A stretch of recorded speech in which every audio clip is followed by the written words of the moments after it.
ಇವತ್ತು ಮೈಸೂರು ಪಾಕ್ ಯಾವ ರೀತಿ ಮಾಡಬೇಕು ಅಂತ ನಾನು ಇಲ್ಲಿ ತೋರಿಸ್ಕೊಡ್ತಾ ಇದ್ದೀನಿ. ಯಾವುದಾದ್ರೂ ಒಂದು ಅಳತೆ ತೊಗೊಂಡ್ರೆ 1 ಗ್ಲಾಸು ಕಡಲೆಬೇಳೆ ಹಿಟ್ಟು, 2 ಗ್ಲಾಸು ಸಕ್ಕರೆ, 2 ಗ್ಲಾಸ್ ಎಣ್ಣೆ, ಅದೇ ಗ್ಲಾಸಿಂದ 1 ಗ್ಲಾಸ್ ನೀರು, ಒಂದೇ ಅಳತೆ ತೊಗೋಬೇಕು ಯಾವುದಾದ್ರೂ.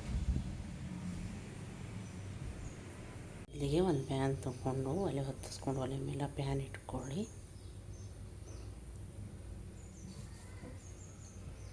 ಆಮೇಲೆ ಅದರಲ್ಲಿ ಸಕ್ಕರೆ ಹಾಕ್ಕೊಳ್ಳಿ.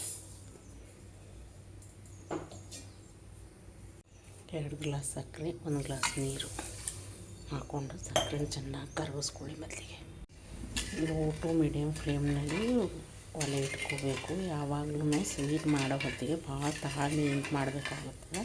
ಸಕ್ಕರೆ ಚೆನ್ನಾಗಿ ಕರಗೋವರೆಗೂ ಕೈ ಬಿಡದೇ ಆಡಿಸ್ಕೋಬೇಕು. ಈ ರೀತಿ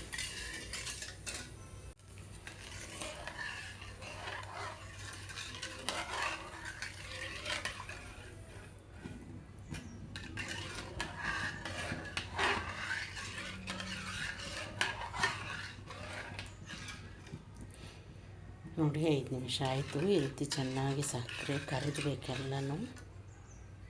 ನೋಡಿ ಈ ರೀತಿ ಸಕ್ಕರೆ ಎಲ್ಲ ಚೆನ್ನಾಗಿ ಕರಗಾದ್ಮೇಲೆ ನಾವು ಹಿಟ್ಟಿರ್ತೀವಲ್ಲ, ಹಿಟ್ಟು ಹಾಕ್ಕೋಬೇಕು. ಈ ರೀತಿ ಹಿಟ್ಟು ಹಾಕ್ಕೊಂಡು ಗಂಟ್ಲಿಲ್ಲಾರ್ದೆ ಈ ರೀತಿ ಅಳಗಾಡಿಸ್ಕೋಬೇಕು ಚೆನ್ನಾಗಿ.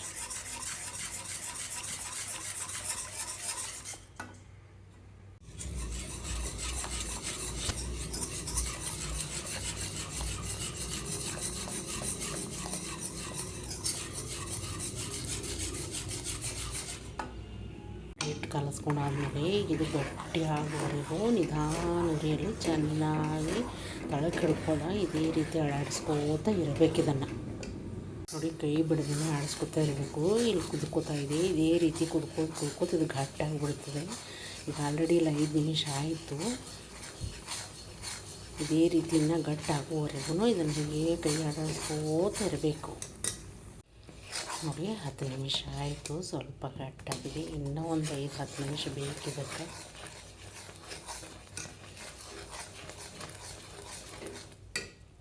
ನಿಮ್ಮ ಮನೇಲಿ ಮೈಸೂರು ಪಾಕ್ ಮಾಡೋ ಚೌಕಂಡು ಟ್ರೇ ಇದ್ದರೆ ಟ್ರೇ ತೊಗೊಂಡ್ಬಿಟ್ರಿ. ಇಲ್ಲಾಂದರೆ ಒಂದು ತಾಟ್ ತೊಗೊಂಡು ತಾಟ್ನಲ್ಲಿ ತುಪ್ಪ ಹಾಕ್ಕೊಂಡು ತಾಟಿಗೆಲ್ಲ ಈ ರೀತಿ ಎಲ್ಲ ಕಡೆಯೂ ಮೊದಲಿಗೆ ತುಪ್ಪ ಸವರಿ ಇಟ್ಕೋಬೇಕು. ಈ ರೀತಿ ಮೊದಲೇ ತಾಟನ್ನ ತುಪ್ಪ ಸವರಿ ಇಟ್ಕೋಬೇಕು. ಗ್ಯಾಸ್ ಸ್ಟವ್ ಚಾಲು ಮಾಡಿಕೊಂಡು ಅದನ್ನು ಎಣ್ಣೆ ತೊಗೊಂಡಿರ್ತೀವಲ್ಲ, ಎಣ್ಣೆ ಕಾಯಕ್ಕಿಡಬೇಕು. ನೋಡಿ 20 ನಿಮಿಷ ಆಯಿತು. ಹಿಟ್ಟು ಗಟ್ಟಾಕೋತ ಬಂದಿದೆ. ಆ ಕಡೆ ಎಣ್ಣೆ ಕಾಯ್ಲಕ್ಕಿರ್ತೀವಲ್ಲ, ಎಣ್ಣೆನೂ ಕಾಯ್ತಾ ಇದೆ. ಹಾಗೇ ಬಾರಿ ಕುರಿ ಮೇಲೆ ಎಣ್ಣೆ ಕಾಯಿಸ್ಕೊತಾನೆ ಇರಬೇಕು.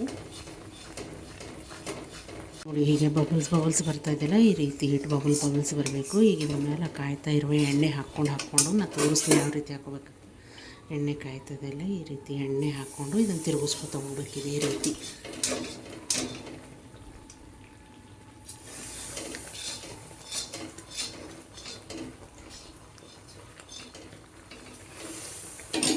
ಹೀಗೆ ಎಣ್ಣೆ ಹಾಕಿ ತಿರುಗಿಸ್ಕೊತಾ ಹೋಗ್ಬೇಕು. ಇದನ್ನು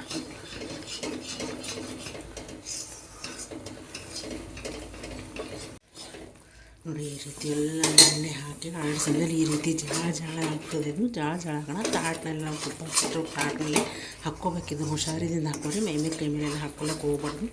ಹಣ್ಣಿಗೆ ತಾಟ್ನಲ್ಲಿ ಹಾಕ್ಕೊಂಡು ಬಿಡಬೇಕು.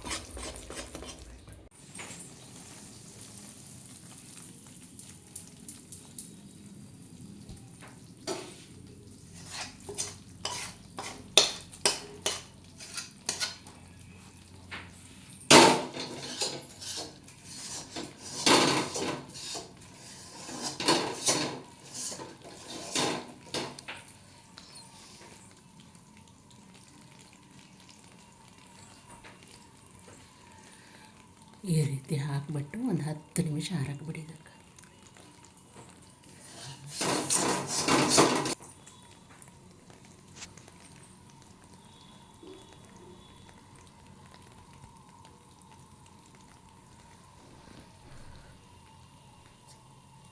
ಒಂದು 5 ನಿಮಿಷ ಆರಿದ ಮೇಲೆ ಇನ್ನೂ ಸುಡ್ತಾ ಇರ್ತದೆ. ಹಣ್ಣಗೆ ಇವಾಗ ನಿಮ್ಗೆ ಯಾವ ಆಕಾರ ಬೇಕೋ ಆ ಆಕಾರಕ್ಕೆ ಕಟ್ ಮಾಡ್ಕೋಬೇಕು. ಮೊದಲಿಗೆ ಕಟ್ ಮಾಡಿಕೊಂಡು ಪೂರ ತಣ್ಣಗಾದ್ಮೇಲೆ ತೆಕ್ಕೋಬೇಕು.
ನೋಡಿ ಎಷ್ಟು ಚೆನ್ನಾಗಿ ಜಾಳ ಜಾಳಾಗಿ ಬಂದಿದೆ. ಬಾಯಲ್ಲಿಟ್ಟರೆ ಕರಗೋ ರೀತಿ ನೋಡಿ ಹೆಂಗೆ ಪುಡಿ ಪುಡಿ ಆಗ್ತಾಯಿದೆಯಲ್ಲ.